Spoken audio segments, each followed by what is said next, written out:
mas eu sei que você gosta bastante dessa parte de análise de dados. E você acabou de dizer, né, que os equipamentos estão cada vez mais conectados, digitalizados. Não sei se você trabalha ou como que você vê o uso da ferramenta de dados gerados, porque um motor hoje gera muita informação, os sensores geram muita informação, o mapeamento, velocidade e deslocamento também. Você tem trabalhado e como você tem visto a inteligência de dados voltada à mecanização como aprimoramento dos processos? Lá na pulverização, e você citou aqui os nossos amigos da Agroefetiva, né? O Fernando, o Quequeto. Como que você vê a integração dos dados na semeadura? Lá na pulverização, eu sei que a telemetria fez com que a sobreposição das passadas fosse cada vez menor e hoje a gente tem uma precisão muito grande, sem dobrar a dose ou sem deixar áreas no vazio. E na semeadura, como que isso está sendo feito? E se você tem estudado com essa parte que mexe com a inteligência, com o banco de dados gerados para tomar decisões aí preditivas. Coimbra, hoje inclusive essa semana, eu estou ministrando a disciplina de inverno de agricultura de precisão. E a gente, como eu trabalho também um pouco com essa área, a gente vê que, às vezes, a coleta de dados na semeadura, ela é considerada tardia, porque ela gera dados, mas são dados que nós aproveitamos na safra seguinte. Então, nem sempre esses dados eu consigo fazer alguma intervenção em tempo real, que seria o melhor dos mundos, né? Seria muito interessante. Então, hoje o que a gente nota, né, particularmente, como hoje eu tenho muitos motores, eu tenho alguns sensores, eles fazem uma coleta de dados muito grandes, né? Podem coletar muitos dados, mas nem sempre o produtor, a fazenda ou a consultoria tem aproveitado esses dados. Muitas vezes porque é um dado tardio, então provavelmente a minha tomada de decisão não influencia naquela safra. Então, como a semeadura já é uma etapa muito, muito específica do processo de produção, já é uma etapa complicada, esses dados acabam muitas vezes sendo perdidos e geram-se muitos mapas. Hoje nós temos algumas máquinas, inclusive já foram apresentadas, testadas, que ela consegue gerar um mapa de condutividade elétrica do solo enquanto está plantando. Ela consegue fazer esse tipo de análise. E aí, o que eu acho que deveria ser feito, inclusive discutir isso muito hoje com os alunos, é que esses mapas formados, que hoje todo mundo gera um mapa. Gerar um mapa ficou muito fácil. O difícil está sendo a tomada de decisão, os dados são muito, dependendo da sua análise, são muitos dados, o dado é pesado e está de difícil análise. Então, hoje, o que eu vejo na semeadora sendo realista no que a gente tem hoje disponível.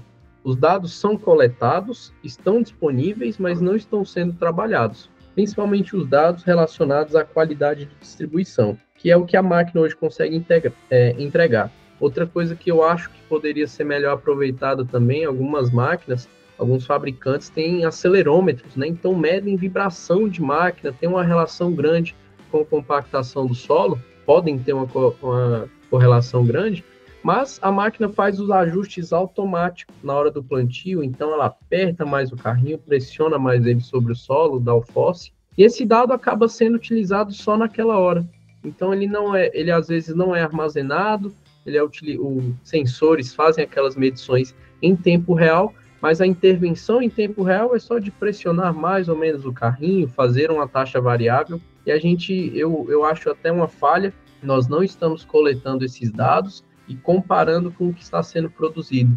Eu acho que todo mapa ele deve ser sobreposto. Então, mapa de um dado, que esse dado foi gerado, tomei uma decisão, vamos ver se essa decisão foi assertiva. Então, a agricultura de precisão, ela já há algum tempo, desde os primórdios ali da entrada daqui no Brasil, com o professor Molin ali nos anos 2000, com bastante trabalho, né, bastante publicação. A agricultura de precisão, nesse sentido do maquinário da semeadura, ele está um pouco estacionado, né? Muito dado sendo gerado, mas a nossa capacidade de processamento desses dados ainda eu considero muito baixa. E hoje nós temos ferramentas, né, Arthur, para poder interpretar esses resultados e ativar. Quando a gente fala em análise de dados, a gente tem que pensar num dado gerado, ele é um produto, né? Se não for utilizado, ele está perdido. Então, quando esse dado ele passa a ser analisado e ele gera uma informação, ele deixa de ser dado e passa a se tornar algo que nos permite tomar decisão. E você pontuou muito bem, na semeadura a gente gera dados que só vão ser utilizados na safra seguinte. Isso não é ruim, isso é bom para que a gente melhore a cada safra. Mas a gente já tem ferramentas de análise de dados, inclusive com inteligência artificial trabalhando junto, para que isso possa melhorar o processo durante a sua execução.